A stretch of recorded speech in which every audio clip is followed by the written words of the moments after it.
अगले अप्रैल से नौकरी पेशा लोगों की टेक होम सैलरी घट सकती है। सरकार का इरादा अगले साल नए श्रम कानून को लागू करने का है। इसके असर से पीएफ और ग्रेच्युटी में ज्यादा रकम जाएगी, जबकि तनख्वाह में कमी देखी जाएगी। कर्मचारियों को सामाजिक सुरक्षा मुहैया कराने के लिए सैलरी स्ट्रक्चर में यह बदलाव करने की योजना है।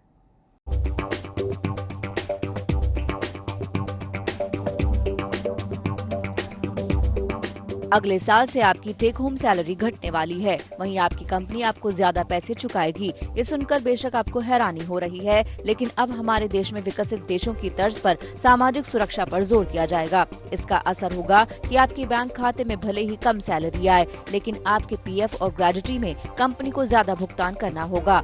दरअसल सरकार नए वेज बिल को अगले साल अप्रैल से लागू कर सकती है। इसके तहत किसी भी कर्मचारी को मिलने वाला अलाउंस कुल सैलरी के 50% से ज्यादा नहीं हो सकते। इसका मतलब है कि अब बेसिक सैलरी 50% या उससे ज्यादा हो सकती है।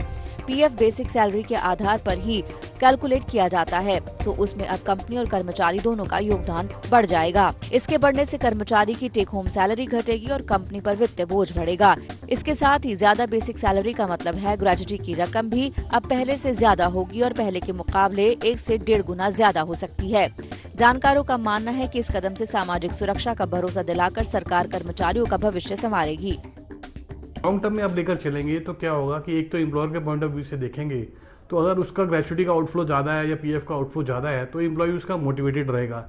अगर एम्प्लॉय मोटिवेटेड रहेगा तो उसकी सेल्स बढ़ेगी तो उसका प्रॉफिटेबिलिटी बढ़ेगी। तो लॉन्ग टर्म व्यू से एम्प्लॉय मोटिवेटेड रहेगा तो इसलिए उसको फायदा होगा। सिमिलरली अगर एम्प्लॉय के पॉइंट ऑफ व्यू से लेंगे, ठीक है उसको थोड़ा कैश फ्लो कम होगा पर लॉन्ग टर्म में उसकी सिक्योरिटी बनेगी। क्यों? क्योंकि अगर उसका पीएफ ज़्यादा जमा हो रहा है तो उसकी लॉन्ग टर्म रिटायरमेंट सेविंग्स बढ़ रही हैं। न्यू वेज कोड एक्ट में जो वेजेस की डेफिनेशन है उसकी डायरेक्ट इम्पैक्ट प्राइवेट सेक्टर्स के एम्प्लॉयज़ पर ज़्यादा पड़ेगा। अभी करंट में वेज स्ट्रक्चर, सैलरी स्ट्रक्चर कुछ ऐसे होता है जिसमें बेसिक सैलरीज कम होती हैं और बाकी के काफ़ी सारे अलाउंसेज होते हैं। नए स्ट्रक्चर में जब बेसिक को आपको 50% तक सैलरी का रखना ही पड़ेगा, तो उसकी वजह से आपका पीएफ और ग्रेच्युटी वगैरह की कंट्रीब्यूशन बढ़ जाएंगे। बड़ी कंपनियों में ऊंची सैलरी वाले कर्मचारियों की सैलरी स्ट्रक्चर में भी अक्सर अलाउंस का हिस्सा 70 से 80% होता है। अप्रैल के बाद ये तय है कि अब सैलरी स्ट्रक्चर बदल जाएगा और उसमें अलाउंस का हिस्सा घट जाएगा। ज्यादा कंपनियों का ग्रॉस और बेसिक सैलरी का अनुपात 30 से 50% है। इससे कंपनियों की सैलरी पर होने वाला खर्च भी 10 से 12% तक बढ़ सकता है। ऐसे में कंपनियां कर्मचारियों के सैलरी स्ट्रक्चर में बदलाव करने के तरीके तलाश रही है, जिससे उनकी बैलेंस शीट पर कम से कम बोझ पड़े। प्राइवेट सेक्टर में जो सैलरीज होती है वो सीटीसी बेसिस पर होती है। वहाँ पर इन लोगों की हो सकता है टेक होम पे थोड़ी कम हो जाए। टेक होम पे कम होने के लिए उसको कंपनसेट करने के लिए कुछ जगह ये भी देखा जा सकता है कि एम्प्लॉयज़ की सैलरीज बढ़ जाए। इसका दूसरा इम्पैक्ट एम्प्लॉयर्स पर ये होगा कि उन लोगों को अपनी सैलरी स्ट्रक्चर को दोबारा से देखना पड़ेगा और काफ़ी एक्सटेंसिवली हो सकता है कि उनको रीस्ट्रक्चर भी करना पड़े। अब अगर बेसिक पे बढ़ती है तो ऐसी ऑर्गेनाइजेशंस में जहाँ पे 12% ऑफ द बेसिक पे एम्प्लॉयर दे रहा है तो उसका एम्प्लॉयर का आउटफ्लो बढ़ जाएगा। अब एम्प्लॉयर का आउटफ्लो बढ़ेगा तो उसके प्रॉफिट एंड लॉस को हिट करेगा और एम्प्लॉय को उसमें फायदा होगा। सिमिलरली क्या होगा, जो ग्रेच्युटी अगर उसको मिलती है एम्प्लॉय को जिसने 5 साल तक कंटिन्यूस सर्विस करी है, अब जो कंटिन्यूस सर्विस 5 साल के करने के बाद बेसिक पे के ऊपर उसको ग्रेच्युटी मिलती है। अब क्योंकि बेसिक पे बढ़ गई तो क्या होगा, ग्रेच्युटी का पोर्शन बढ़ जाएगा। तो इसमें भी क्या होगा, एम्प्लॉयर का आउटफ्लो बढ़ जाएगा और इसमें प्रॉफिट एंड लॉस के ऊपर हिट करेगा। जाहिर है कि इस बदलाव के बाद आपकी कुल कमाई में बदलाव हो या ना हो, लेकिन इतना तो तय है कि रिटायरमेंट के वक्त आपके हाथ में मोटी रकम देने का इंतजाम हो जाएगा। आदित्य के राणा के साथ आज तक ब्यूरो।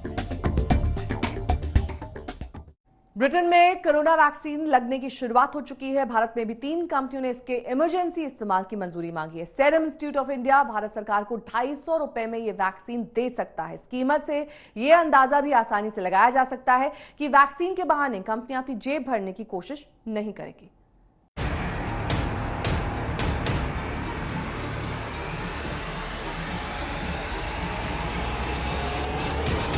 बीते कुछ दिनों में भारत में 3 कंपनियों ने कोरोना वैक्सीन के इमरजेंसी इस्तेमाल की अर्जी दायर की है। इनमें फाइजर और एस्ट्राजेनेका विदेशी कंपनियां हैं, जबकि भारत बायोटेक देसी कंपनी है। पहली वैक्सीन है कोविशील्ड। ये चिंपैंजी एडिनो वायरस के प्लेटफॉर्म पर आधारित है। Serum institute of India Pune द्वारा मैन्युफैक्चर की जा रही है। उन्होंने इमरजेंसी यूज ऑथराइजेशन के लिए आवेदन दिया है। दूसरी वैक्सीन कोवैक्सिन है। ये इनएक्टिवेटेड वायरस के प्लेटफॉर्म पर है। Bharat biotech international limited Hyderabad द्वारा निर्मित की जा रही है। इन्होंने भी आवेदन दिया है इमरजेंसी यूज ऑथराइजेशन के लिए। फाइजर को अगर देखा जाए तो इसका जितना भी डेटा है क्लिनिकल ट्रायल्स का, वो सारा बाहर देशों से है, भारत से नहीं है। और ब्रिजिंग डेटा के अभाव में परमिशन देना एक वैक्सीन को थोड़ा क्वेश्चंस और कंसर्न्स रेज करेगा। इस बीच खबर आई है कि एस्ट्राजेनेका के लिए कीमत तय हो गई है। रिपोर्ट्स के मुताबिक सीरम इंस्टीट्यूट ऑफ इंडिया सरकार को एस्ट्राजेनेका 250 रुपए प्रति डोज के हिसाब से देगा। इसके पहले निजी इस्तेमाल के लिए इसकी कीमत 1000 रुपए प्रति डोज होने की जानकारी आई थी, लेकिन सरकार करीब 30 करोड़ लोगों को वैक्सीन लगाने की योजना बना रही है, जिससे बड़ी मात्रा में खरीदारी के चलते इसकी कीमत कम हो सकती है। दरअसल दुनिया में वैक्सीन का बाजार बहुत बड़ा नहीं है। जिन कंपनियों ने हाल ही में वैक्सीन बनाई है उनको भी इससे कोई खास मुनाफा नहीं होगा। अगर कुल फार्मा सेक्टर के मुकाबले में वैक्सीन के मार्केट का साइज देखें तो ये महज 24 अरब डॉलर का है। वहीं दवाइयों का कुल बाजार 1 ट्रिलियन डॉलर का है। यानी वैक्सीन को बनाने में भले ही कितना निवेश हुआ हो और कंपनियों के शेयर धारक भी कितने ही रिटर्न की उम्मीद रखें, लेकिन इससे कंपनियों को बहुत कमाई नहीं है। कोरोना के मामले में तो सामाजिक दबाव ही इतना रहा है कि कंपनियां इसकी कीमत बहुत ज्यादा नहीं रख पाएंगी। एस्ट्राजेनेका जहां कोरोना वैक्सीन की कीमत $3 के करीब रखेगी, वहीं मॉडर्ना की वैक्सीन 25 से 37 डॉलर में हो सकती है। वैसे भी यहाँ कंपनियों की साख का सवाल भी है। कम कीमत में एक असरदार वैक्सीन बनाकर वो अपना ब्रांड बना सकती हैं। वहीं अगर इनकी कीमत ज्यादा हुई और ये लोगों के साथ साथ सरकारों की पहुंच से भी दूर हो गई तो फिर इन कंपनियों की ब्रांड वैल्यू को भी धक्का लग सकता है। अगर इससे होने वाली कमाई की बात करें तो फिर अनुमान है कि इससे कंपनियों को 10 अरब डॉलर सालाना की कमाई हो सकती है। इसमें भी कंपनियों के हाथ में आने वाला मुनाफा मामूली ही रह सकता है। साथ ही ये रेवेन्यू भी 2 साल के लिए होगा। इसके बाद कोरोना खत्म हो सकता है। अगर इस रेवेन्यू की तुलना फार्मा कंपनी मर्क की कैंसर ड्रग किटुडा से की जाए तो ये अकेली दवा इस कंपनी को हर साल 7 अरब डॉलर का रेवेन्यू दिलाती है। हालांकि कोरोना वैक्सीन को बनाने में कंपनियों ने जो निवेश किया है उसमें mRNA की रिसर्च को आगे बढ़ाया गया है। उम्मीद है कि अब इस नई तकनीक की सफलता के आधार पर बाकी वैक्सीन को बनाना आसान होगा। साथ ही कई तरह की बीमारियों के इलाज के लिए दवा बनाने में ये तकनीक मददगार होगी। इससे कंपनियों को लॉन्ग टर्म में इस निवेश से बड़ा मुनाफा कमाने का मौका मिल सकता है। ब्यूरो रिपोर्ट, आज तक। बिजनेस आज तक में अभी के लिए बस इतना ही। देश और दुनिया की तमाम खबरों के लिए आप देखते रहिए आज तक।